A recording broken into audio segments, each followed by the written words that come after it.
Ako po si Miss Winnie at ito ang ating kwento. Isang mapagpalang araw sa inyong lahat. Naranasan niyo na ba ang magkaroon ng pagkakasala sa isang taong pinagkakatiwalaan kayo ng labis? Ako kasi oo. Nagawa ko ang isang malagim na bagay sa aking matalik na kaibigan. Alam ko na maiinis kayo sa akin at huhusgahan niyo ako kapag narinig niyo ang aking kwento. Ngunit ang masasabi ko lamang, pinagsisihan ko na ang mga nagawa ko sa nakaraan. Kaya naman upang malaman niyo kung ano ang malaking kasalanan na aking nagawa sa matalik kong kaibigan, pakinggan at tapusin niyo hanggang dulo ang aking kwento na alam kong kapupulutan niyo ng aral. Tawagin niyo na lamang po akong Ashley. Simula pagkabata, tahimik ako at hindi palakibo. Ayoko po kasi noon na mapansin ng karamihan dahil mahiyain po talaga ako. At dahil sa pagiging tahimik ko, naging tampulan ako ng tukso. Madalas akong asarin at kutsain ng aking mga kaklase at kapitbahay. Lumaki ako sa pangangalaga ng aking Lolo Henry. Kilala si Lolo Henry bilang albularyo sa aming baryo. Marami ang humahanga sa kanyang angking kagalingan sa panggagamot. Ngunit may ilan pa rin talaga ang naiinggit sa aking lolo. Maaga akong naulila dahil sa isang aksidente at tanging ako lamang ang siyang nakaligtas ng dahil sa aking lolo. Tandang-tanda ko pa, 5 taong gulang pa lamang ako ng mga panahon na yon nang magkaroon ng lindol sa aming lugar at isa ang aming bahay sa mga naapektuhan. Kahit na sinabihan kami noon ng mga tao na huwag munang tutungo sa bahay ay nagpumilit ang aking ina.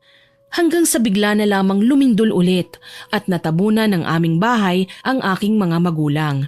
Kasama nila ako noon na natabunan, ngunit tila ba hindi ko pa oras ng mga panahon na yon dahil nagawa ni Lolo Henry na iligtas ako mula sa panganib. Ewan ko ba pero para sa akin noon, sana kasama na lang ako sa namatay sa lindol. Pero ika nga nila, may rason kung bakit ako nabuhay at naligtas. Sa paglipas ng mga araw, palagi akong sumasama kay Lolo na tumutulong sa kanyang panggagamot at madalas niyang ituro sa akin ang mga halamang gamot na magagamit sa mga pangkaraniwang sakit at sa mga sugat. Apo, kapag dumating ka na sa tamang edad, ay ituturo ko sa iyo kung paano manggamot. Pero sa ngayon ay ituon mo muna ang iyong atensyon sa pag-aaral dahil yan ang kayamanan na maipapamana ko sa iyo. Nagulat ako noon sa sinabi ni Lolo dahil sa totoo lang hindi niya naman ako madalas sabihan ng mga ganong bagay. Ngumiti na lamang ako at tumango bilang tugon sa kanyang mga sinabi. Matapos ang araw na yon ay palagi ko nang itinutuon ang aking atensyon sa pag-aaral at hindi ko na lamang pinapansin ang mga sinasabi ng ibang tao sa akin. Madalas kasi nila akong sabihan na kesyo malas daw ako dahil namatay ang mga magulang ko at ako lang ang nakaligtas. Ewan ko ba kung paano nila nasabing malas ako, di ba nga dapat mapalad ako dahil ako lang ang nakaligtas? Gayunpaman, dinedma ko na lamang ang kanilang mga sinasabi at itinuon ang aking atensyon sa ibang bagay na mas makabuluhan. Sa paglipas ng mga araw, nasanay na lamang ako sa pang-iinsulto ng mga tao sa akin. Hanggang isang araw, nagkaroon ng event sa aming eskwelahan at lahat ay kasali. Wala naman akong kaibigan kaya naman nanatili na lamang ako sa isang sulok at nanood sa mga magkakaibigan na sumasali sa mga palaro sa eskwelahan. Ilang sandali ang lumipas, bigla na lamang nadapa ang isang estudyante sa harapan ko at nakita ko na dumugo ang kanyang tuhod. Marami ang nakakita sa nangyari, ngunit ni isa ay walang tumulong sa kanya. Iika-ikang tumayo ang babae at dahil hindi ko rin matiis na pagmasdan siyang nahihirapan, ay agad ko siyang tinulungan at inalalayan sa paglalakad. Tumingin pa sa akin yung ibang nakakita na para bang nagtaka sila sa aking ginawa. Inalalayan ko sa isang upuan yung babae at agad na kinuha ko ang bag ko kung saan inilagay ko ang gamot na pinapadala ni Lolo sa akin. Agad na pinahiran ko ang sugat niya ng gamot na gawa mismo ni Lolo. Ngunit bago ko syempre pinahiran nilinisan ko muna yon at hinugasan. Ilang sandali ay bigla na lamang nagsalita ang babae. Nga pala, ako si Fiona. Di ba ikaw yung apo ni Mang Henry? Kilala kita kasi ang lolo mo ang nanggamot sa nanay ko. Napakunot ang aking noo sa sinabi ni Fiona sa akin. Hindi ko naman kasi siya natatandaan na nagtungo sa tahanan ni Lolo. Hindi kita nakita sa tahanan ni Lolo eh. Ako ang palaging kasama niya sa tuwing nanggagamot. Kaya naman nakakagulat lang na nagpagamot na pala ang nanay mo kay Lolo Henry. Ngumiti lamang sa akin si Fiona at nagpasalamat sa pagtulong ko sa kanya. Sa bahay kasi nagpunta ang lolo mo dahil ayaw ni nanay na may ibang makaalam sa nangyari sa kanya. Kaya naman nakiusap kami na sa bahay na lang namin siya gamutin. Nakwento ka nga niya sa amin kaya nga kilala kita. Natahimik ako sa sinabi ni Fiona at nakakatuwa lang dahil magaan ang loob ko sa kanya. Nagkwentuhan pa kaming dalawa at agad rin na natuyo ang sugat sa kanyang tuhod. Binigyan ko siya ng gamot na gawa ni Lolo at sabay kaming nagmerienda ng araw na yon. Buhat ng pangyayaring yon ay palagi na akong tinatawag ni Fiona. Madalas kaming nagkukwentuhan hanggang sa naging magkaibigan na kaming dalawa. Hindi naglaon, mas nakilala ko si Fiona at napakabuti niyang tao. Dahil bukod sa mabait ay matulungin din siya. Gayunpaman, may isang katangian si Fiona na hindi ko nagustuhan noon. Yon ay ang madalas niyang pagbibiro at paggawa ng bagay na hindi nakakatuwa na sa kasalukuyang panahon ang tawag ay prank. Isang araw, abala ko sa pagtulong kay Lolo sa panggagamot at dahil nais ni Fiona na sumama sa akin sa bahay ay isinama ko siya. Pumayag din naman si Lolo kaya naman pinapunta ko siya. Ngunit ilang oras ang lumipas habang nag-aasikaso ko ng mga gagamitin ni Lolo gaya ng nakasanayan, tinignan ko muna maigi ang mga gagamitin ni Lolo. Napansin ko ang isang lalagyan at binuksan ko yun dahil langis lang yon na madalas gamitin ni Lolo. Nang buksan ko ay bigla na lamang akong nabahing dahil sa mga pamintang inilagay. Agad na natapon ko ang langis at nakita ni Lolo ang nangyari. Pinagalitan niya ako dahil yun daw ang madalas niyang gamiting langis. Habang nililinis ang nagkalat na langis ay napansin kong tumatawa si Fiona. Kaya naman nang matapos ko sa paglilinis ay agad ko siyang kinausap. Ikaw bang may gawa nun, Fiona? Huwag ka magsisinungaling dahil nakita kita. Hindi naman sa akin nagsinungaling si Fiona at humingi pa siya ng pasensya kay Lolo. Pasensya ka na talaga, Ashley. Hindi ko naman yun sinasadya eh. Tsaka hindi ko naman alam na mahalaga pala ang langis na yun. Masama akong tinignan si Fiona at pinagsabihan ko siya sa kanyang ginawa. Kahit na, hindi mo sana ginawa yun. Tsaka anong hindi sinasadya? Sinadya mo yun dahil tumatawa ka pa nga eh. Sa susunod kapag inulit mo pa yun, hindi na kita papupuntahin dito sa bahay. Napayuko naman si Fiona at nakita ko na para bang naluluha na siya. Pero hindi ko siya pinansin. Pasensya na talaga, hindi ko na uulitin. Pangako. Napailing na lamang ako at hinatid siya sa kanilang bahay. Kinabukasan ay binigyan ako ni Fiona ng pagkain na siya raw mismo ang nagluto bilang paghingi sa akin ng tawad sa kanyang nagawa. Pinatawad ko naman si Fiona at hindi ko na lamang inisip pa ang ginawa niya. Ngunit matapos ang araw na yun, sa eskwelahan naman niya ako pinagtripan. Binigyan ako ni Fiona ng pagkain at nang kainin ko yun ay sobrang anghang. Kaya naman namula ako ng husto, lalo na at may allergy pa ako sa sili. Hindi ako makahinga. Ang anghang ng pagkain. Tulong! Tubig! Paulit-ulit akong sumigaw noon at inabutan ako ni Fiona ng gatas upang matanggal daw ang anghang. Matapos kong mainom ang gatas ay kumalma ako ng kaunti. At bigla na lang naging madilim ang aking paligid. Hindi ko na alam ang sumunod na nangyari dahil paggising ko ay nasa bahay na ako at nasa tabi ko si Lolo. Alam mo nang bawal ka sa sili, bakit kumain ka pa rin? Naku ka namang bata ka. Gusto mo bang mawala ng maaga? Natahimik ako noon dahil hindi ko naman alam kung bakit maanghang ang binigay sa akin ni Fiona. Ilang sandali ang lumipas, dumating si Fiona at kaagad niyang ipinaliwanag sa amin ni Lolo ang ginawa niya. Pasensya na po, hindi ko po talaga alam na bawal pala kay Ashley ang maanghang. Napakunot ang noo ko at kaagad ko siyang sinabihan na alam niya na hindi ako kumakain ng maanghang. Pero agad niyang sinabi na hindi niya naman daw sinasadya. Galit na ako sa mga oras na yon dahil para bang hindi siya tunay na kaibigan sa kanyang mga ginagawa sa akin na hindi maganda. Agad naman na napansin ni Lolo na hindi ako natutuwa sa mga nangyayari. Kaya naman agad niyang pinalabas si Fiona at doon niya na lamang kinausap.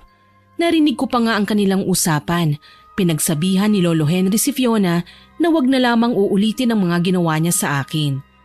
Nangako naman noon si Fiona kay Lolo na hindi na niya uulitin pa ang mga nagawa sa akin. Ngunit alam ko naman na hindi tutupad sa kanyang pangako si Fiona. Ngunit laking gulat ko dahil bigla na lamang siyang nagbago.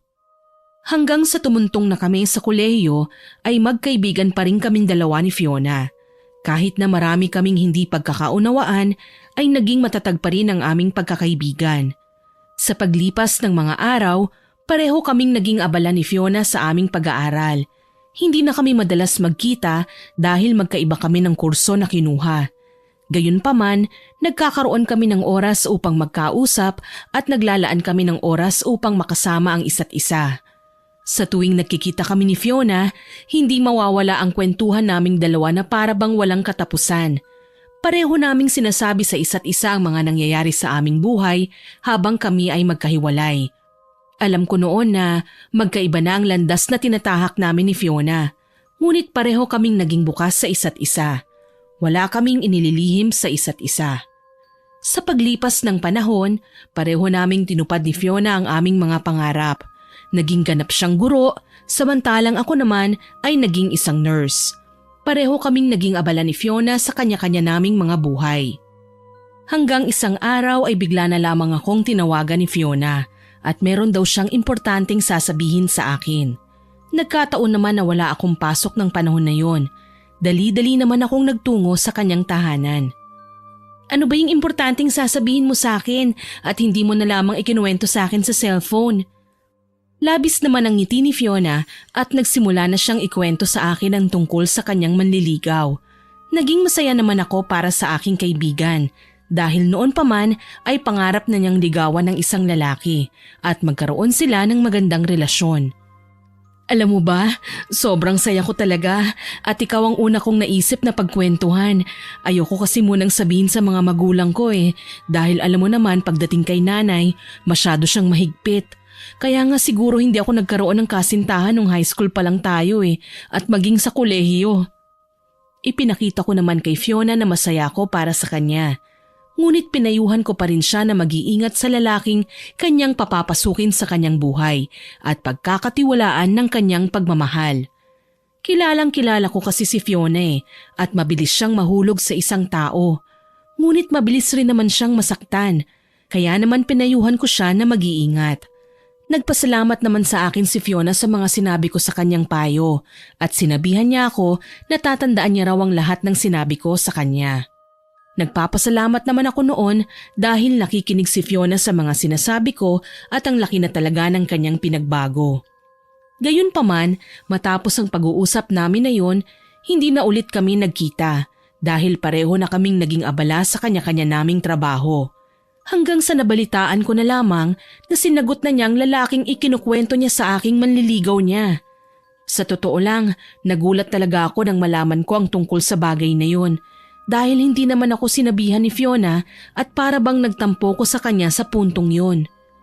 Tumatawag noon sa akin si Fiona, ngunit hindi ko na lamang sinasagot dahil naiinis pa rin ako sa kanya. Dahil hindi niya sinabi sa akin ang tungkol sa kanyang kasintahan. Alam ko na para bang napakababaw lamang ang bagay na yon. Ngunit para sa akin na sanay na palaging nagkukwento si Fiona sa kanyang mga manliligaw at nangyayari sa kanyang buhay, ay talaga namang nakakatampo yun dahil sa ibang tao ko pa nalaman ang napaka-importanteng bagay. Iniisip ko noon na matalik kong kaibigan si Fiona, ngunit bakit hindi niya sa akin sinabi ang bagay na yon? Kaya naman talagang napaisip ako. Hanggang isang gabi pauwi na sana ako, nang bigla na lamang makita ko si Fiona sa labas ng ospital na aking pinapasukan. Hindi ko na sana siya papansinin ngunit bigla niya na lamang hinawakan ang aking kamay. Gusto ko na humingi ng pasensya sa iyo dahil hindi ko nasabi ang tungkol sa aking kasintahan. Ngunit hiwalay na kami. Ayoko kasing sabihin sa iyo noon na sinagot ko na siya dahil alam ko naman na baka makadagdag pa ako sa mga isipin mo. Dahil alam ko naman na mag-aalala ka sa akin. Natahimik ako sa mga sinabi ni Fiona at syempre nagulat rin ako dahil kailan lang nang malaman ko na sinagot niya ang kanyang kasintahan tapos ngayon sasabihin niya sa akin na hiwalay na sila. Kailan ko lang nalaman na sinagot mo yung kasintahan mo tapos sasabihin mo sa akin ngayon na hiwalay na kayo? Anong nangyari? Ngumiti naman sa akin si Fiona at nakita ko na tila ba hindi siya nasaktan. Hinawakan niya ako sa kamay at pinasakay sa kanyang sasakyan at sabay kaming umalis sa ospital na yon. Isinama niya ako sa isang kainan at doon na siya nagsimulang magkwento. Sinabi sa akin ni Fiona na hiniwalayan niya ang kanyang kasintahan dahil nakita niya na may kasamang ibang babae. Tinanong ko pa noon si Fiona kung bakit parang hindi siya nasaktan. Sinabi niya sa akin na hindi naman niya masyadong mahal ang lalaking yon, kaya naman hindi rin kawalan para sa kanya. Hindi ako makapaniwala sa mga sinabi ni Fiona dahil kailan lang ay kinikilig pa siya habang nagkakwento sa akin. Kaya naman alam ko na may mali. Hindi ko na lamang tinanong pa si Fiona tungkol sa mga agam-agam ko dahil baka iba pa ang kanyang isipin. Sinabi ko na lamang noon kay Fiona na ayoko nang maglilihim pa siya sa akin. Nangako naman si Fiona na hindi na siya maglilihim sa akin at hindi na siya magsisikreto sa akin basta ganun din daw ako sa kanya. Nangako kami sa isa't isa at tinupad namin pareho yon. Sa paglipas ng mga panahon, nagkaroon ako ng mga manliligaw at hindi ko yun inilihim kay Fiona hanggang sa nakilala ko si Tim. Masugid ko siyang manliligaw at kahit nalipat na ako noon ng ospital ay sinundan pa rin ako ni Tim. Sinabi ko kay Fiona ang tungkol kay Tim at labis siyang natuwa sa aking mga ibinalita sa kanya. Hindi ko alam kung sasagutin ko na ba si Tim pero matagal ko na siyang manliligaw Kung susumahin mahigit 1 taon na. Nanlaki ang mga mata ni Fiona sa aking mga sinabi at labis siyang kinilig sa mga kwento ko sa kanya. Sabi niya pa sa akin noon na sana raw ay magkaroon din siya ng masugid na manliligaw kagaya ni Tim. Gayunpaman, habang nag-uusap kaming dalawa, bigla na lamang akong nakatanggap ng tawag mula kay Lolo at sinabi niya sa akin na magtungo ako sa kanyang tahanan. Nakalimutan ko palang sabihin, buhat nang magkaroon ako ng trabaho ay humiwalay na ako ng tahanan kay Lolo. Gusto ko po kasing tumayo sa sarili kong mga paa at matutong mamuhay ng mag-isa. Kaagad akong nagpaalam noon kay Fiona at bumiyahe ako patungo sa bahay ni Lolo. Pagdating ko sa bahay ni Lolo ay agad akong nagmano sa kanya at niyakap ko siya. Mabuti naman at pumunta ka dito sa bahay. Matagal na kitang namimiss, Apo. Hindi ka na kasi dumadalaw pero alam ko naman na abala ka sa iyong trabaho. Kaagad ko namang niyakap si Lolo Henry at sinabi sa kanya na masyadong marami lang akong ginagawa kaya madalang akong makadalaw sa kanya. Bakit niyo po ako pinatawag, Lolo? May nangyari po ba? Natawa naman si Lolo sa mga sinabi ko at agad na ginulo ang aking buhok. Aba, may dahilan ba dapat kapag pinatawag kita? Hindi ba pwedeng gusto lang kitang makasama? Napangiti ako sa sinabi ni Lolo at niyakap ko na lamang siya ng mahigpit. Matapos niyang sabihin ng mga katagang yon ay inabot niya sa akin ang isang maliit na libro. Nagtataka ko siyang tinignan at napakunot ang aking noo. Ano ho ang gagawin ko dito, Lolo? Para saan po bang librong ito? Ngumiti naman sa akin si Lolo at sinabi niya sa akin na nasa loob ng libro ang lahat ng kaalaman na meron siya sa panggagamot at paggamit ng itim na kapangyarihan. Gulat na gulat ako noon sa sinabi ni Lolo.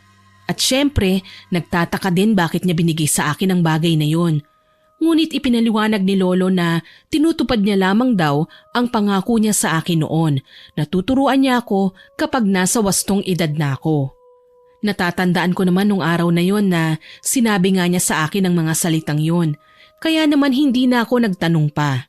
Tinanggap ko ang librong inabot sa akin ni Lolo at nangako ako sa kanya na aalagaan ko yon. Lahat ng iyong matututunan sa librong yan ay gamitin mo sa tama. Huwag mo sanang kalilimutan ang palagi kong bilin sa'yo na panatilihin ang kabutihan. Napangiti ako sa sinabi ni Lolo at agad akong tumango sa kanyang mga sinabi. Huwag kang mag-alala, Lolo, dahil natatandaan ko ang lahat ng mga bilin niyo sa akin. Ngumiti naman sa akin si Lolo at matapos noon ay nagkwentuhan kami tungkol sa mga nangyari habang kami ay magkahiwalay. Labis ang sayang nararamdaman ko dahil sa totoo lang ay namiss ko talaga si Lolo. Lalo na at matagal-tagal din kaming nagkahiwalay, buhat nang ako ay magkatrabaho. Pagsapit ng gabi ay naghain ng makakain si Lolo. Napag-usapan namin ang tungkol sa itim na kapangyarihan. Malinaw na sinabi sa akin ni Lolo na kapag nagamay ko na raw ang itim na kapangyarihan, sino man na naisin ko na parusahan ay tiyak na magkakasakit.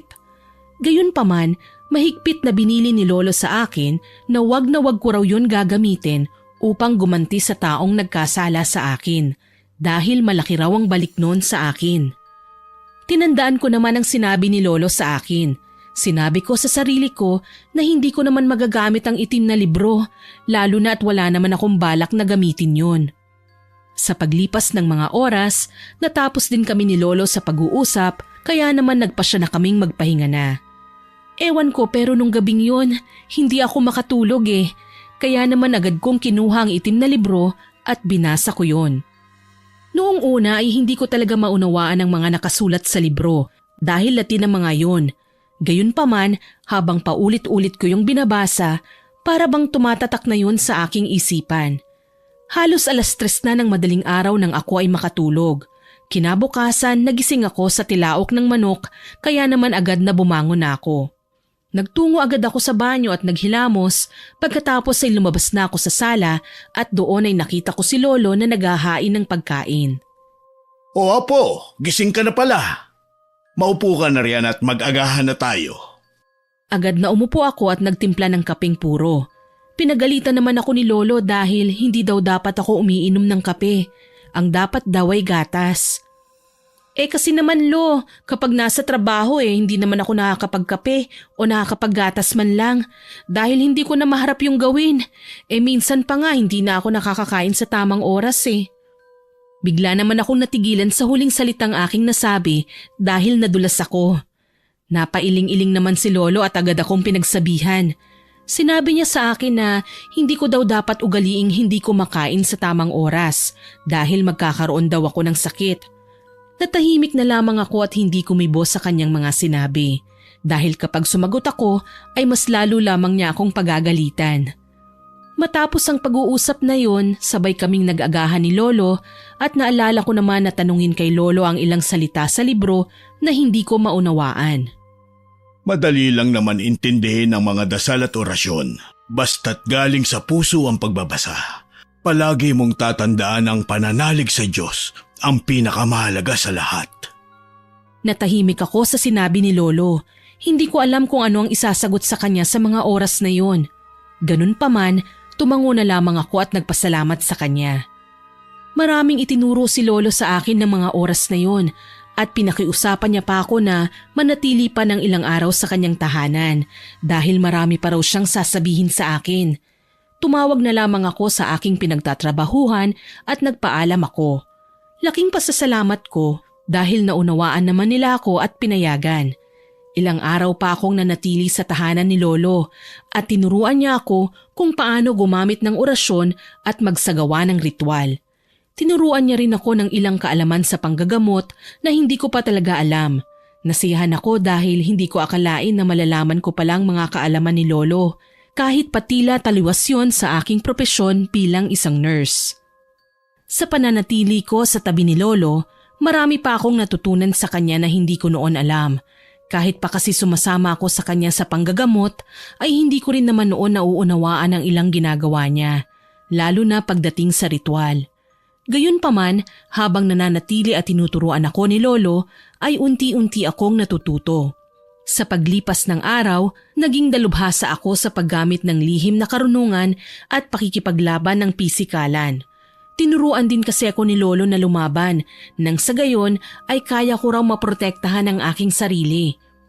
Sa totoo lang, nagtataka na ako noon kung bakit para bang hinahanda ako ni Lolo sa kung anumang mangyayari. Basta hindi ko maipaliwanag ang aking nais sabihin Ang alam ko lang, nagpapahiwatig na si Lolo at naiisip ko noon na hindi kaya namamaalam na sa akin si Lolo? Ngunit mabilis ko yung inalis sa aking isipan. Ayokong mawala si Lolo dahil siya na lamang ang natitirang pamilya na meron ako. Matapos ang ilang araw na pananatili ko sa bahay ni Lolo, balik trabaho na rin ako. Marami ang nagtanong sa akin kung bakit raw matagal akong hindi nakabalik sa trabaho. Ngunit sinabi ko na lamang na may personal akong dahilan at hindi naman na sila nagtanong pa. Samantala, si Fiona naman ay agad akong tinawagan at nais niyang makipagkita sa akin. Agad ko namang sinabi sa kanya na magkita na lamang kami pagkatapos ng aking trabaho. Pumayag naman siya. Matapos ang aking trabaho ay kaagad akong nagtungo sa lugar na pinag-usapan namin ni Fiona. Pagdating ko doon, pagod na pagod ako dahil sobrang dami kong ginawa sa ospital. Ngunit pagpasok ko, wala si Fiona na labis kong ikinainis. Ang malupit pa ng araw na yon, hindi niya sinasagot ang aking tawag at nakapatay ang kanyang cellphone. Kinalma ko pa noon ang aking sarili dahil sabi ko baka may dinaanan lang o di kaya naman may nangyaring biglaan. Kaya naman umuwi na lamang ako. Kinabukasan, laking gulat ko dahil tumawag sa akin si Fiona.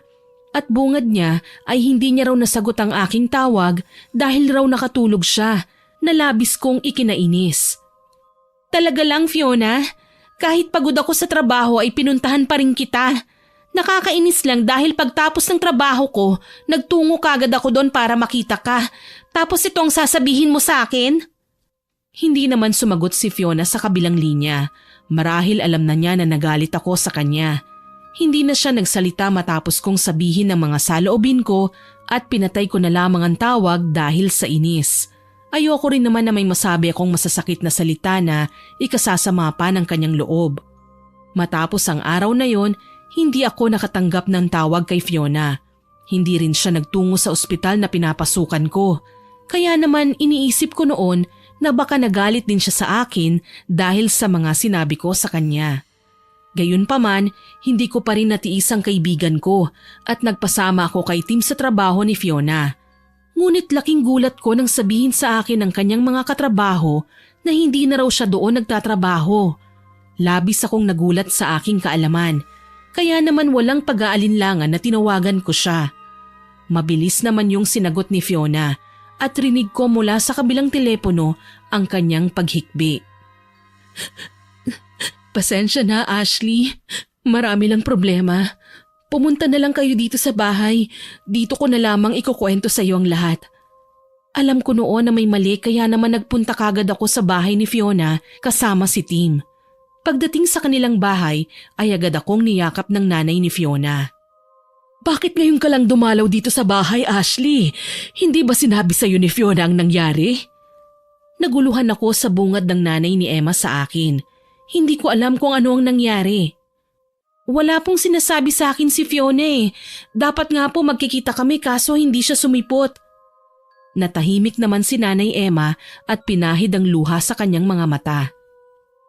Si Ashley na lang ang magkakwento sa iyo Ayoko kasi siyang pangunahan. Yun lamang ang sinabi sa akin ni Nanay Emma at hindi ko alam kung bakit para bang bigla na lang akong kinabahan. Napatingin na lamang ako noon kay Tim at pinakiusapan siya na magtungo muna sa labas. Sumunod naman siya at sinabing bibili muna siya ng pagkain na agad ko namang tinanguan. Pag alis ni Tim ay agad akong nagtungo sa silid ni Fiona. Pagpasok ko pa lang sa loob ay nakita ko si Fiona na nakahiga sa kama at iyak ng iyak. Agad ko siyang nilapitan at yumakap naman siya sa akin. Wala na ang baby ko. Nakunan ako, Ashley. Pasensya na kung hindi ko nasabi sa iyo ng mas maaga. Nanlaki ang mga mata ko sa sinabi ni Fiona dahil wala naman siyang nabanggit sa akin tungkol sa bagay na yun.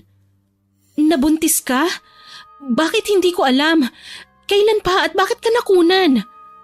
Alam ko na nahihirapan si Fiona na magkwento sa akin ng mga oras na yun dahil iyak siya ng iyak. Sinabi sa akin ni Fiona na 3 buwan na ang kanyang tiyan nang malaman niyang buntis siya at ng mga panahon na yun ay nasa poder ako ni Lolo. Sinambit sa akin ni Fiona na ayaw niyang dumagdag pa sa isipin ko kaya naman hindi niya kaagad nasabi sa akin. Kaso nga lang, nang gabing makikipagkita siya at sasabihin na sa akin ang kanyang problema na aksidente ang kanyang sinasakyan dahilan kaya siya nakunan. Sobrang gulat na gulat ako sa aking nalaman at nakonsensya ako dahil sinagawan at inaway ko pa noon si Fiona. Mabilis akong humingi ng pasensya kay Fiona at niyakap ko siya upang damayan. Hindi ko na tinanong pa noon kung sino ang ama dahil sabi sa akin ni Fiona na ayaw niya na raw pag-usapan pa ang tungkol sa nangyari. Ilang araw din naging miserable ang buhay ni Fiona. Iyak lang siya ng iyak at halos ayaw kumain. Ngunit palagi ko siyang pinipilit. Mabuti na nga lang at nakikinig siya sa akin. Hanggang sa sumapit ang 1 linggo ay natanggap na rin ni Fiona ang mga nangyari sa kanya. At nagsimula siyang muli ng bagong buhay. Inalalayan ko siya bilang kaibigan at nagpapasalamat sa akin si Nanay Emma dahil hindi ko raw sinusukuan si Fiona kahit na abala ko sa personal kong buhay. Kahit pagod ako noon sa trabaho, sinasadya ko talagang puntahan si Fiona sa kanilang bahay upang damayan at payuhan. Kaya naman ang tuluyan na siyang makarecover ay nagpasalamat talaga ako sa Diyos. Matapos ang lahat-lahat ng nangyari kay Fiona, bumawi naman siya sa akin. Palagi niya akong dinadalaw sa aking trabaho at binibigyan ng pagkain. Halos 2 nga sila ni Tim noon na dumadalaw sa akin at naging malapit pa silang 2. Sobrang saya ko noon at nang dumating ang aking kaarawan ay kinausap ako ni Tim. Tinanong niya ako kung kailan ko raw siya sasagutin. Hindi kita minamadali, Ashley. Kung hindi ka pa handa ay ayos lang. Maghihintay ako. Napangiti ako sa sinabi ni Tim at ng araw na yon ay sinagot ko siya. Tuwang-tuwa naman si Fiona nang malaman niya na sa wakas ay sinagot ko na rin si Tim. Alam ko na seryoso sa akin si Tim at siya na ang nakikita kong lalaking makakasama ko sa habang buhay. Sa paglipas ng panahon, naging maayos at makulay ang relasyon namin ni Tim. Palagi rin siyang tinutulungan ni Fiona sa tuwing may sorpresa siya sa akin. Wala na akong mahihiling pa ng mga panahon na yon. Parehong mahalaga sa akin si Tim at Fiona dahil bahagi na sila ng aking buhay. Hoy ikaw Tim wag na wag mong paiiyakin yung kaibigan ko kundi malalagot ka sa akin. Natawa ako sa sinabi ni Fiona at napailing na lamang. Aba, hindi ko naman talaga sasaktan yung kaibigan mo. Mahal na mahal ko yan at hindi ko ipagpapalit sa kahit na sino. Aminado ko na kinilig ako nang sabihin yun ni Tim at para bang hindi ako makapaniwala na may isang lalaki na magsasabi noon sa akin. Samantalang noon ay pinapangarap lamang namin yun ni Fiona. Basta, kapag kinasal kayo dapat sabay tayo Ashley Kaya hintayin niyo ako na magkaroon ako ng nobyo. Natawa ako sa sinabi ni Fiona at napailing na lang dahil akalain mo yun, nais niyang sabay kaming ikasal samantalang wala pa naman siyang kasintahan. Sabay ikasal? Aba, bago ka magplano ng kasal, humanap ka muna ng mag-aalok sa'yo ng kasal. Agad na binatukan ko si Tim at sinamaan siya ng tingin. Tama na nga yung asaran niyo at baka mamaya ay magkapikunan pa kayong dalawa Inawat ko sila sa kanilang pag-aasaran at tumigil naman silang 2. Matapos ang araw na yon ay naging abala na ako sa trabaho pero nagkakasama pa rin kaming 3 hanggang sa isang araw nakita ko silang 2 sa isang mall na para bang namamasyal kaya naman nilapitan ko sila. Bigla naman umakto ng weirdo ang 2 sa hindi ko malamang dahilan. Akala ko nasa trabaho ka. Anong ginagawa mo dito sa mall? Napakunot ang noo ko sa tanong sa akin ni Tim at nagsesenyasan pa sila ni Fiona. Pakiramdam ko ng mga oras na yon ay may mali, ngunit ayokong mag-isip ng masama, kaya naman kinalma ko ang aking sarili. Diba dapat kayo ang tanungin ko niyan? Anong ginagawa niyong 2 dito sa mall at bakit kayo magkasama tapos hindi niyo pa sinabi sa akin? Napayuko silang 2, kaya naman naiinis na ako ng mga oras na yon. Hanggang sa nagpaliwanag si Fiona na susurpresahin dapat ako ni Tim para sa monthsary namin. Napatampal ako sa aking muka nang marinig ko ang paliwanag ni Fiona. At syempre, nang hinayang na rin dahil hindi na yun sorpresa pa. Agad naman na nagpaalam si Fiona at naiwan kami ni Tim. Dinala niya ako sa kainan na pinlano nila ni Fiona at tama nga ang paliwanag ng kaibigan ko. Nakonsensya pa ako noon dahil pinag-isipan ko pa sila ng masama. Sa paglipas ng mga araw, mas lalong naging malapit ang 2 sa isa't isa. Natuwa naman ako dahil gusto ko na malapit si Tim sa kaibigan ko na itinuturing ko na rin na parang kapatid. Ngunit napapadalas ang paglabas nila at pagsisikreto sa akin na magkasama sila. Minsan ako mismo ang nakakakita sa kanila pero minsan naman ay may ibang tao rin. Kaya naman nang magkaroon ako ng oras na magkakasama kami ay kinausap ko silang 2. Ano? Hoy, hindi namin magagawa sa iyo ang bagay na yon, mahal. Tsaka kaibigan mo si Fiona. At hindi naman ako ganong klaseng lalaki. Natahimik ako sa sinabi ni Tim at napatingin ako kay Fiona na nananahimik lang. Wala ka bang tiwala sa akin? Sa tagal na natin magkaibigan, gagawin ko ba yun sa'yo? Kung gusto mo lalayo na lang ako para mapanatag ka lang. Tama si Fiona. Iiwas na lang kami para hindi ka mag-isip ng masama para iwas na rin sa gulo. Natahimik naman ako at napabuntong hininga dahil pakiramdam ko ako ang may kasalanan ng araw na yon dahil madumi ang aking iniisip. Malalim akong napabuntong hininga at nagpaliwanag ako sa kanila. Sinabi ko sa kanilang dalawa na hindi naman kailangan mag-iwasan sila. Sinabi ko lamang na nais ko lang maging bukas sa kanila at ayokong naglilihim kami sa isa't isa. Di ba Fiona, nangako tayo na walang sikretuhan, kaya naman sana tuparin mo yon at ganun ka rin Tim. Dahil nagtitiwala ako sa inyo ng lubos. Iniisip ko lang ang sasabihin ng ibang tao at ayoko rin na nakakarinig ng masasakit na salita laban sa inyo. Sumang-ayon silang dalawa sa sinabi ko at nangako na hindi na sila maglilihim pa. Gayunpaman, sabi nga, susubukin talaga ng Diyos ang samahan kung gaano yon katatag. Isang araw, abalang-abala ako sa trabaho at nakatanggap ako ng tawag mula kay Fiona. Hindi ko yun nasagot dahil marami akong ginagawa sa trabaho. Kaya naman nang uwian namin ay dumiretso ako sa bahay nila. Ngunit wala siya doon. Tinanong ko si Nanay Emma at sinabi niya sa akin na magkasama raw si Fiona at Tim na ikinagulat ko dahil wala naman silang sinabi sa akin. Magkasama sila ng nobyo mo. Hindi ba tinatawagan ka ni Fiona kanina? Tawagan mo na lang sila para malaman mo kung nasaan sila. Napatango na lamang ako sa sinabi ni Nanay Emma at kinalma ko ang aking sarili. Hindi naman ako nag-isip ng masama ng mga oras na yon dahil sabi ko baka may plano sila kaya ako tinatawagan ni Fiona. Sinubukan ko na tawagan muli si Fiona ngunit hindi niya yon sinasagot. Kahit si Tim ay ganun din. Hindi ko alam kung anong pumasok sa isipan ko ng mga oras na yon dahil nagtungo ako sa bahay ni Tim at hindi na ako kumatok pa. Dire-diretso akong pumasok sa loob ng bahay at laking gulat ko dahil nakakalat ang damit ni Fiona at Tim sa lapag. Kinakabahan na ako ng mga oras na yon at nang pumasok ako sa silid ni Tim, nakita ko siyang nakahiga sa kama. Samantalang si Fiona naman ay galing sa banyo at bagong ligo. Agad na uminit ang ulo ko noon at sinampal ko si Fiona. Teka, Ashley, kumalma ka nga. Mali ka nang iniisip at saka biro lang ito. Gusto kong tumawa ng mga oras na yon pero nilamon na ako ng galit. Biro? Mali ang iniisip? Nagkalat ang damit niyo sa labas at bagong ligo ka, samantalang si Tim nakasando lang? Teka, hindi ganun yun. Halika sumama ka sa akin at ipapakita ko ang nangyari. Hindi ko pinakinggan si Fiona at tinulak ko pa siya dahil sa inis ko. Kaagad naman na tumayo si Tim at hinawakan ako, ngunit mabilis ko siyang sinampal at tinulak. Sabi ko na nga ba, hindi na dapat ako pumayag sa ideya mo eh. Tumingin ka sa akin, Ashley. Mali ka nang iniisip. Hayaan mo kami magpaliwanag. Hindi ko na pinakinggan ang mga salitang lumalabas sa bibig ni Tim.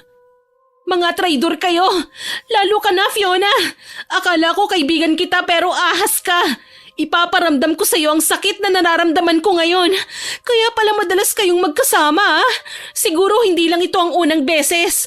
Ang bababoy ninyo!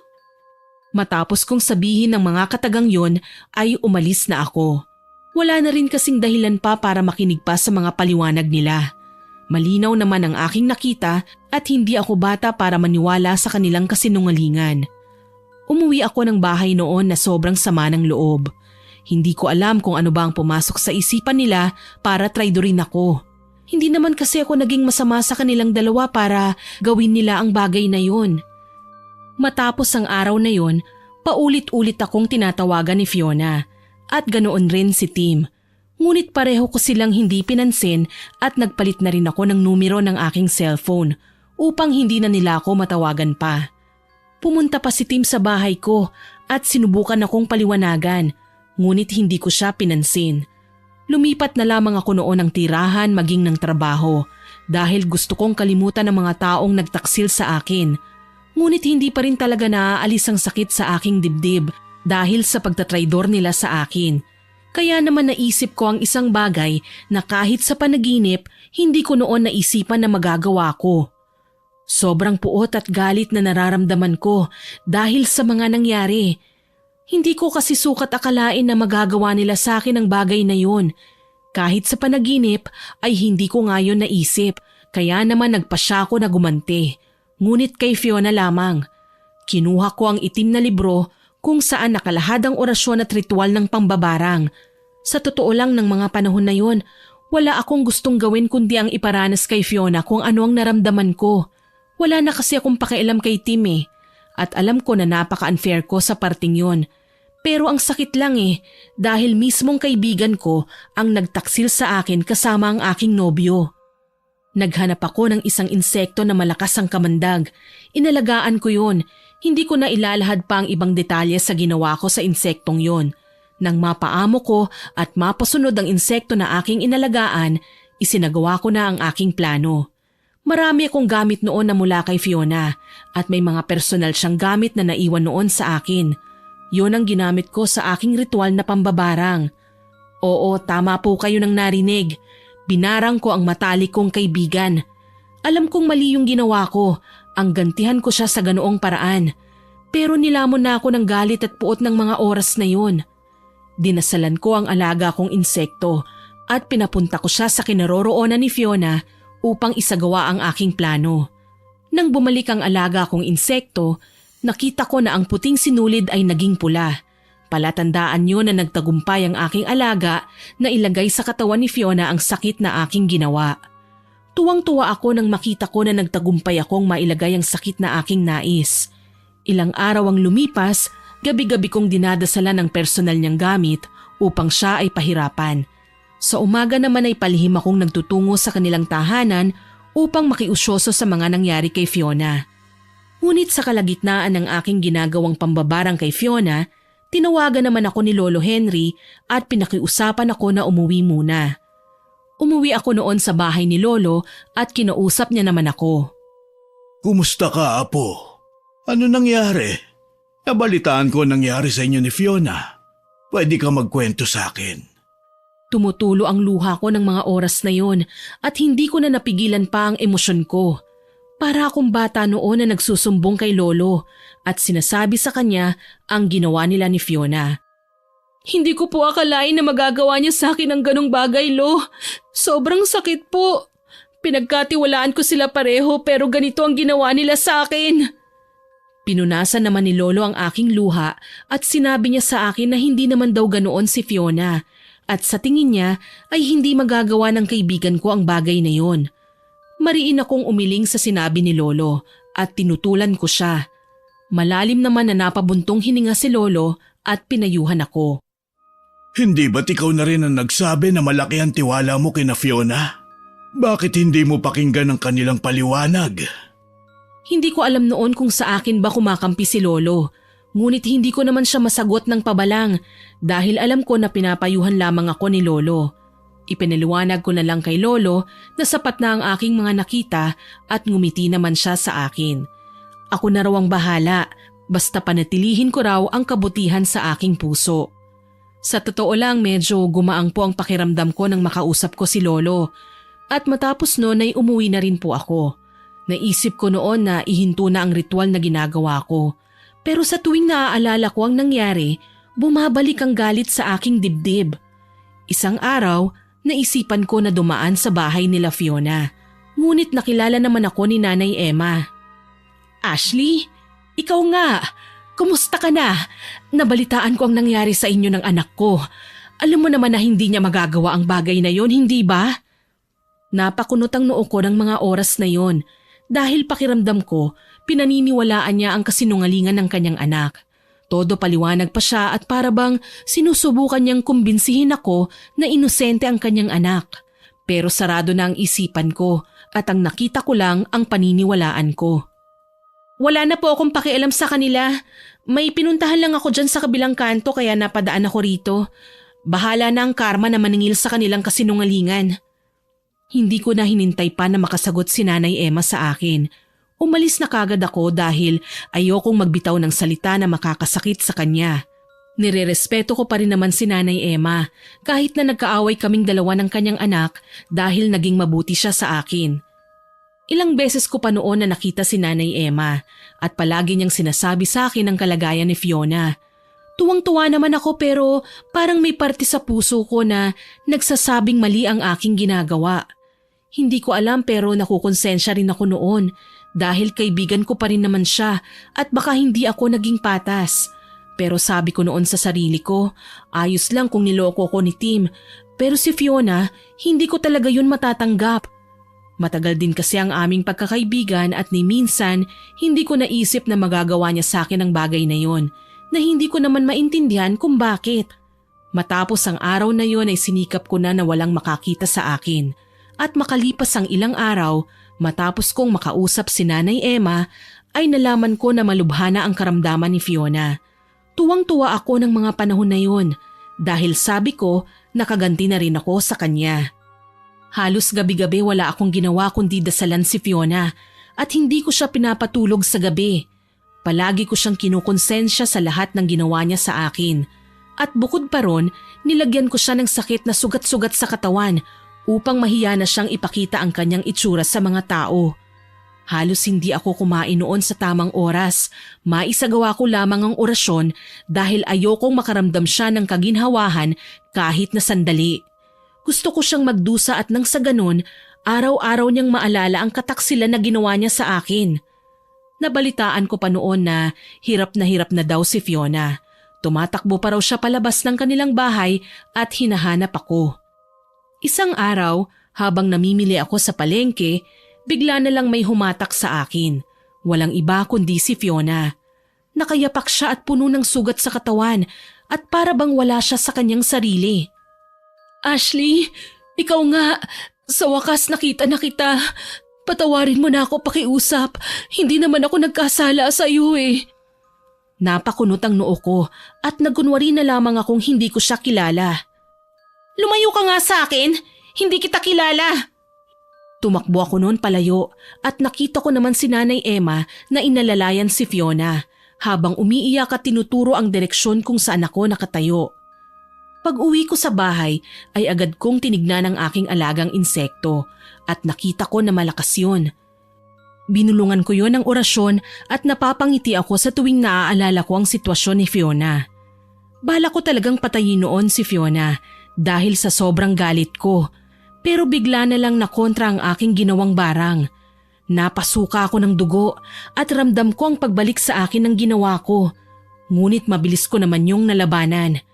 Nanlaki ang mga mata ko nang bigla na lang namatay ang aking alagang insekto.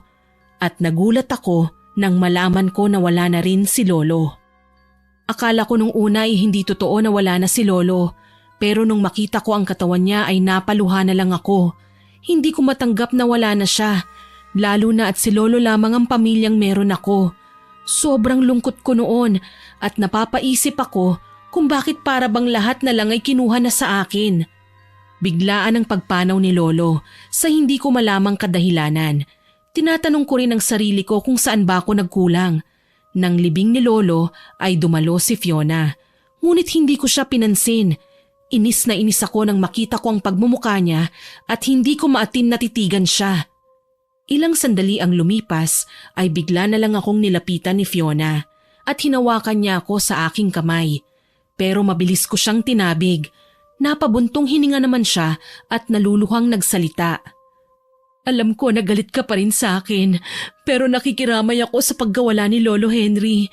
Alam ko na patong-patong na ang kasalanan ko sa iyo at hindi ko alam kung paano ako babawi sa iyo.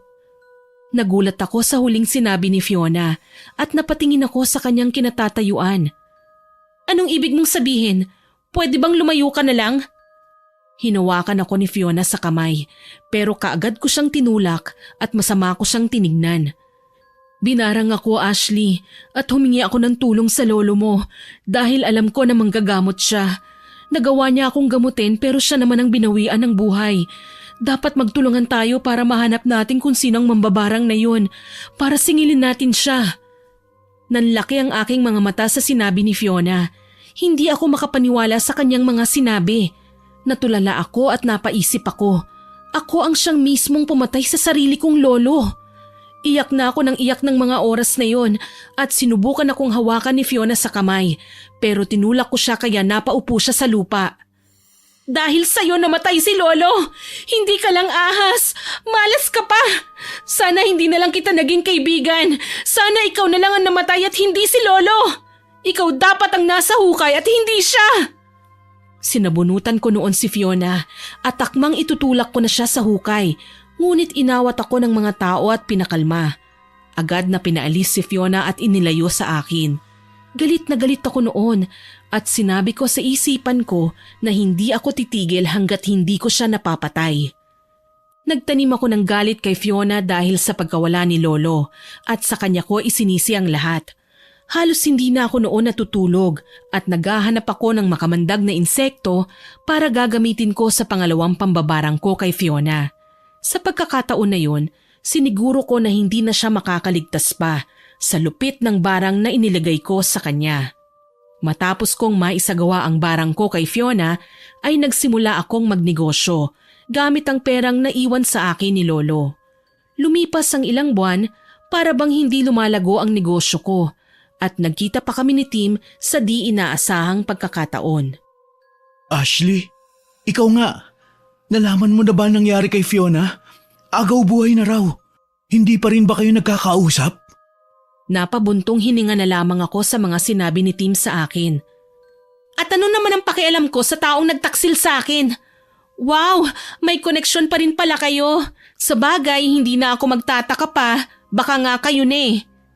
Napahilamos sa kanyang mukha si Tim at inilabas niya ang isang maliit na kahon. Mali ka nang naisip ng araw na yun, Ashley. Hindi ako nagtaksil sa'yo at maging si Fiona. Itong kahon na to ay naglalaman ng singsing. Dapat aalukin kita ng kasal ng oras na yun, pero hindi mo kami pinakinggan. Natawa naman ako sa sinabi ni Tim sa akin at masama ko siyang tiningnan. Sa tingin mo maniniwala ako sa mga kasinungalingan mo? Sinasabi mo lang yan dahil nakukonsensya ka na at malamang sa malamang sinisingil na kayo ng karma. Tignan mo si Fiona, naghihingalo na. Karma na ang gumante para sa akin. Napailing-iling si Tim sa mga sinabi ko at agad niya akong niyakap ng mahigpit. Sinabi niya sa akin na nauunawaan niya kung bakit ako nagagalit ng ganon dahil hindi ko raw alam ang tunay na nangyari. Sarado din daw ang aking isipan kaya hindi ko daw talaga sila mauunawaan. Tinulak ko si Tim at nahulog pa nga yung singsing na agad niyang dinampot. Hihintayin ko yung araw na mapatawad mo kami sa isang maling akala. Sana bago bawian ng buhay si Fiona ay makausap mo siya at magkaayos kayo. Dahil wala talaga kaming kasalanan sa'yo. Hayaan mo siya magpaliwanag at ikaw na ang bahala kung maniniwala ka o hindi. Basta hayaan mo siya magpaliwanag. Wala akong pakialam noon sa mga sinabi ni Tim at umalis na lamang ako noon dahil sa sobrang inis. Pauwi na ako ng mga oras na yun sa bahay, ngunit bigla ko naman nakita ang ina ni Fiona na si Nanay Emma. Anak ng tinola naman oh, umiiwas na nga ako, hinahabol pa rin ako ng malas. Hinawakan naman ako ni Nanay Emma at lumuhod pa siya sa paanan ko. Kaya naman para bang nakonsensya ako. Ashley, alam ko na galit ka sa anak ko. Pero sana naman bigyan mo siya ng pagkakataon para magpaliwanag. Malapit nang mamatay ang anak ko at gusto niyang magkaayos kayo bago siya bawian ng buhay. Ayoko sanang maging arogante ng mga oras na yon, pero pikon na talaga ako eh. Ano bang pakiko kung mamatay na siya? Sana nga mamatay na siya agad-agad. Malas siya at sana hindi ko na lang siya nakilala. Nanlaki ang mga mata ni Nanay Emma sa mga binitiwan kong salita. Akmang aalis na sana ako pero hinawakan niya ako sa aking kamay. Tatanggapin ko ang lahat ng masasakit na salitang sinasabi mo sa anak ko. Pero sana Ashley, pakinggan mo siya. Pagkatapos noon hindi ka na namin guguluhin pa. Pangako ko yun. Pagbigyan mo lang sana ang pabor ko. Wala na nga akong nagawa pa ng mga oras na yon at sinabi ko na pag-iisipan ko muna. Nagpasalamat naman sa akin si Nanay Emma. Pag-uwi ko sa bahay, sobrang bigat ng aking pakiramdam. Para bang ang bigat ng aking paghinga. Hindi ko talaga maisip na magagawa nila yon na dahilan ng matindi kong pagganti sa aking kaibigan. Nang makita ko ang larawan namin ni Fiona na magkasama, biglang kumirot ang aking puso sa hindi ko malamang dahilan. Wala na sana akong balak na magtungo sa bahay nila Fiona dahil gusto ko naman talaga na mamatay na siya. Pero minsan ay dinalaw ako ni Lolo Henry sa aking panaginip. Sinabi niya sa akin na huwag ko raw kalilimutan ng mga aral at leksyon na sinabi niya sa akin. Pairalin ko raw ang pagpapatawad at kabutihan sa aking puso. Ewan ko ba, pero pagising ko umiiyak ako at nakukonsensya ako sa lahat ng ginawa ko kay Fiona na naging matalik kong kaibigan. Agad kong tinigil ang sumpang inilagay ko kay Fiona at gaya ng sinabi sa akin ni Lolo noon, bumalik sa akin ang mga ginawa ko kay Fiona. Ilang araw ako noong walang malay at ang hirap dahil mag-isa lang ako sa buhay. Nang mga oras na yon, bigla kong naalala si Fiona at naisip ko ang lahat ng aming mga pinagsamahan. Nang naging maayos na ng konti ang aking pakiramdam, sinadya kong pumunta sa bahay nila Fiona at naabutan ko na naroon din si Tim. Abot tenga ang ngiti ni Fiona at kahit naiika-ika siyang maglakad ay niyakap niya pa rin ako. Salamat naman at dinalaw mo ko. Akala ko hindi na kita makikita pa. Ewan ko ba, pero bigla akong niyakap pabalik si Fiona. Napaiyak na rin ako ng mga sandaling yun. Maiwan ko na muna kayo. Mag-usap muna kayong dalawang magkaibigan para magkaliwanagan kayo. Tumango lamang kami ni Fiona at agad niya akong pinaupo. Napansin niya rin ang mga sugat sa aking braso na kapareho ng sa kanya. Anong nangyari sa'yo? Bakit may mga sugat ka sa balat? Kitang-kita ko ang pag-aalala sa kanyang mga mata at hindi ko na napigilan pa ang aking mga luha na tuloy-tuloy na umaagos sa aking mga mata ng mga sandaling yun. Wala ito. May nangyari lang kaya nagkasugat ako. Hindi ko pa alam noon kung paano ko aaminin sa kanya ang aking ginawa. Nag-aalinlangan pa ako. At nang makita ko ang kalagayan ni Fiona, lahat ng galit ko sa kanya ay parabang nawala na. Sobrang bigat ng nararamdaman ko at nilalamon ako ng hiya. Ngunit nahinto ang aking pag-iisip nang bigla na lamang nagsalita si Fiona. Nasabi na raw sa iyo ni Tim ang tungkol sa nangyari. Natigilan ako at hindi kagad nakasagot. Hindi ko kasi alam noon kung ano ba ang mararamdaman ko. Sa tuwing naaalala ko kasi ang araw na yon, bumabalik ang sakit na nararamdaman ko sa nakitang tagpong yon. Ano bang ibig mong sabihin? Tungkol ba sa pagtataksil niyo sa akin? Medyo napataas pa ang boses ko ng mga oras na yon at napayuko naman si Fiona. Sa tingin mo ba magagawa ko talaga sa iyo na magtaksil kasama ang nobyo mo na alam ko naman na mahal mo? Natahimik ako sa sinabi ni Fiona at para akong ewan ng mga panahon na yun dahil nag-aalinlangan pa ako na pakinggan siya. Ngunit naalala ko na naman ang sinabi ni Lolo sa akin. Ano bang nais mong sabihin? Bakit hindi mo na lang ako diretsuhin? Bigla naman akong tinanong ni Fiona na kung magpapaliwanag daw ba siya ay paniniwalaan ko raw ba. Natahimik ako at hindi kagad nakakibo sa kanyang tanong sa akin. Hindi ko alam kung ano ang isasagot ko sa kanya dahil naguguluhan na rin ako sa sarili ko ng mga oras na yon. Hindi ko alam pero ang sunod na ginawa ko ng mga oras na yon ay umalis ng bahay nila Fiona. Alam ko kasi na hindi pa ako handang kausapin si Fiona tungkol sa mga nangyari dahil para bang sariwang-sariwa pa rin sa akin ang mga naganap ng araw na yon. Pag-uwi ko sa bahay ay sobrang sikip ng dibdib ko at bigla na lang akong nawalan ng malay. Nang muli kong iminulat ang aking mga mata, nakita ko sila Fiona at Tim na nasa tabi ko at nag-aalalang nakatingin sa akin. Ano ba ang nangyayari sa'yo? Bakit puno ka ng sugat sa katawan? May sakit ka ba?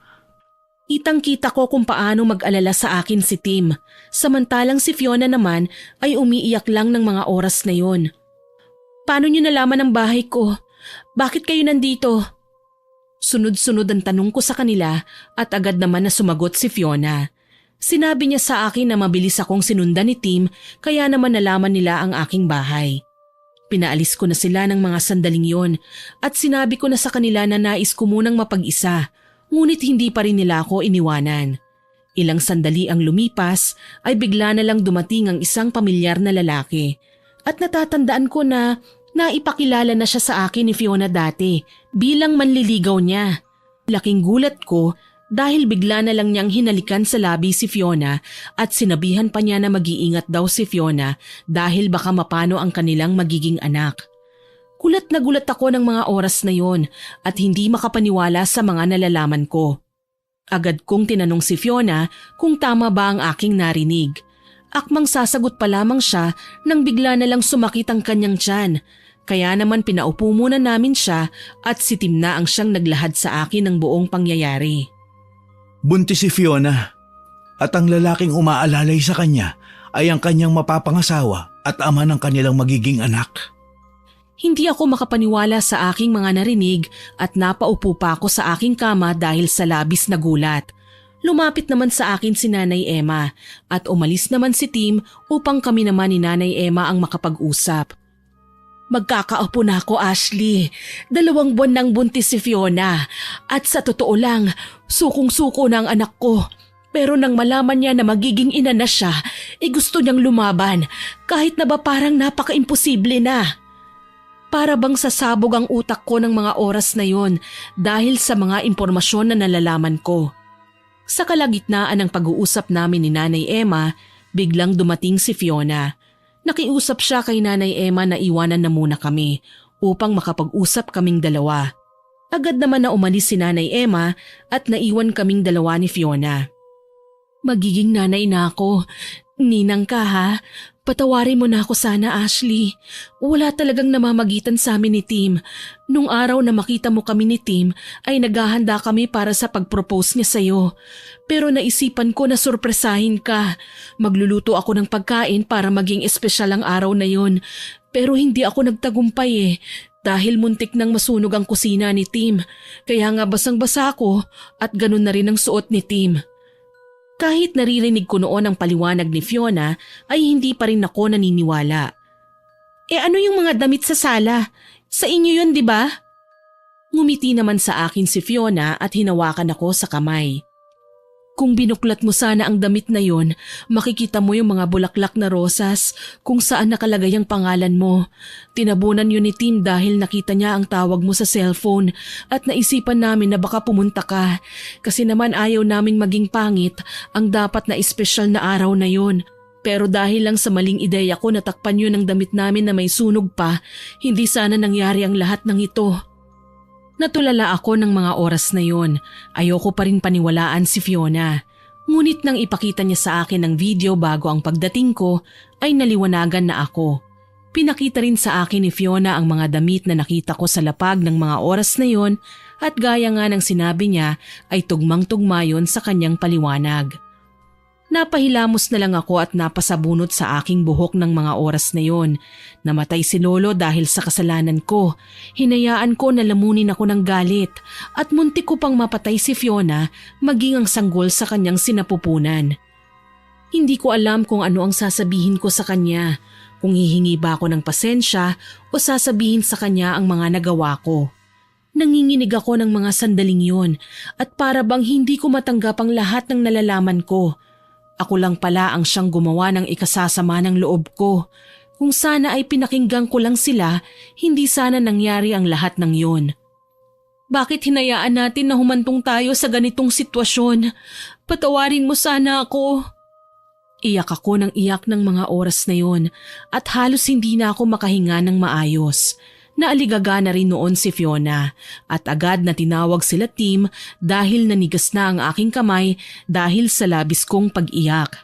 Hindi ko kasi matanggap ang mga nagawa kong kasalanan nang dahil sa pagiging matigas ko, namatay si Lolo. Naranasan din ni Fiona na magdusa dahil nilamon ako ng sobrang galit. Panay lang ako nang hingi ng tawad kay Fiona ng mga oras na yon hanggang sa nandilim ang aking paningin at nawalan na ako ng malay. Sa panaginip ay dinalaw ulit ako ni Lolo at sinabi niya sa akin na patawarin ko na raw ang aking sarili. Magsimula raw ako ng bagong buhay at aminin ko ang lahat ng kasalanan ko kay Fiona. Nang sa ganoon ay maging maayos na ang lahat. Nang imulat ko ang aking mga mata, nasa tabi ko si Fiona at nakita kong natutulog siya ng mahimbing na hawak-hawak ang aking kamay. Mahinahon ko siyang tinawag at agad din namang nagising si Fiona. Agad niyang hinigpitan ang pagkakahawak niya sa aking kamay at tinanong ang aking pakiramdam. Akmang tatawagin niya na si Tim ay sinabihan ko siya na may aaminin ako sa kanya. Ngumiti naman si Fiona at nagsalita sa akin. Hindi mo na kailangan pang aminin sa akin ang lahat. Dahil alam ko na yon, Ashley. Aminado ako na marami akong nagawang kasalanan sa iyo. Kaya nga tinanggap ko ang lahat ng nangyari sa akin. Ang gusto ko lang, magkaayos tayo at maibalik ang dati nating pagkakaibigan. Nagulat ako sa naging sagot sa akin ni Fiona at nagtaka rin ako. Anong ibig mong sabihin? Alam mo na ako ang bumabarang sa iyo? Mariing tumango si Fiona at umagos ang luha sa kanyang mga mata. Sa totoo lang, nang malaman ko ang totoo, napatanong ako sa aking sarili. Ngunit kalaunan na pagtanto ko na sobrang dami kong kasalanan sa iyo. Palagi mo kong inuunawa at dinadamayan sa lahat ng problema ko. Pero ako wala akong ginawa sa iyo kundi ang biruin, inisin, asarin at galitin ka. Sobrang nagsisi ako sa lahat ng nagawa ko sa iyo at marami rin akong natutunan ng dahil sa iyo. Naiyak ako sa mga oras na yon at hindi ko akalain na ganon ang kanyang magiging reaksyon. Hindi ka ba nagagalit sa akin dahil sa ginawa ko sa iyo? Ang laki ng kasalanan ko at dapat pagbayarin mo ko. Hinawakan ko pa ang kanyang kamay at pinilit ko siyang sampalin niya ako. Pero pinigilan niya ako at pinakalma. Aaminin ko na nagalit ako sa iyo. Pero nang mamatay si Lolo Henry at nakita kong miserable ka, sabi ko patas na tayo. Hindi na ako dapat maningil sa mga pagkakasala mo sa akin dahil higit na marami akong kamalian. Kapwa kami naging emosyonal ni Fiona ng mga sandaling yon. At syempre nalulungkot din ako sa mga nangyari na hindi naman dapat namin hinayaan na mangyari. Kung nakinig lang sana ako at hindi ko inunahan ng galit, ay hindi sana kami hahantong sa ganoong sitwasyon. Kasalanan ko ang lahat. Dapat mamatay na ako dahil makasalanan ako. Sumisigaw ako noon at sinusuntok ang aking sarili, pero inawat ako ni Fiona at ni Tim. Ako ang may kasalanan ng lahat. Dahil hinayaan kita na magalit at sinukuan agad kita. Sana masinabaan ko ang aking pasensya at masinuyo pa kita. Tatlo kami noon na sinisisi ang aming mga sarili at sa huli nagkapatawaran din naman kami. Niyakap ako ni Fiona at pareho naming pinatawad ang isa't isa sa lahat ng aming mga nagawang kasalanan. Alam ko na marami ang nagtataas ng kilay dahil sa kasamaan ko, pero lahat naman tayo nagkakamali, hindi ba? Wala namang perpektong tao sa mundo at walang taong hindi makasalanan. Matapos ang araw na yon ay itinago ko na lang ang libro ni Lolo. Itinatak ko sa aking isipan na hindi ko na dapat gamitin pa sa kasamaan ang lihim na karunungan dahil dapat ay ginagamit ko ito sa kabutihan lang. Masasabi ko lang sa aking karanasan, masaya na nakakaiyak dahil parang teleserye sa halo-halong emosyon na mararamdaman at nakapaloob sa kwentong ito. Pinagsisihan ko naman ang lahat ng mga nagawa ko at pinatawad ako ni Fiona. Matapos ang pagkakabati namin ni Fiona, hindi ako iniwanan ni Tim. Lagi siya sa aking tabi at inaalalayan niya ako hanggang sa ako ay gumaling. Ipinakita niya sa akin na dapat ko siyang pagkatiwalaan at bigyan ko siya ng ikalawang pagkakataon. Nakita ko naman na pursigido siyang maibalik ang tiwala ko sa kanya, lalo na at wala naman talaga siyang kasalanan sa akin. Kalaunan, pinayagan ko si Tim na muli akong ligawan at makalipas nga ng mahigit 1 taon ay pinapasok ko siyang muli sa aking buhay. Minahal ako ni Tim ng buong puso. Nang tuluyan na akong gumaling ay itinuloy niya ang kanyang naudlot na proposal. Sabay kaming ikinasal ni Fiona sa kanya-kanyang nobyo matapos manganak sa pangalawa nilang anak. Naging masaya kaming lahat. May parte pa rin sa puso ko na hindi malimutan ang nangyari dahil sinisisi ko pa rin ang sarili ko sa pagkawala ni Lolo Henry. Ngunit sa paglipas ng panahon, unti-unti rin yung naghihilom. Sa kasalukuyang taon ay nag-aalaga po ako ng 2 kong apo at sumakabilang buhay na si Tim noong nakaraang taon lamang. Hanggang dito na lamang po. Maraming salamat sa pakikinig at pagbabahagi nyo ng aking karanasan. More power po sa inyong channel at God bless. Naway nagustuhan nyo ang aking ibinahaging kwento. Ako po si Miss Winnie na nagsasabing hanggang sa muli at salamat sa inyong pakikinig.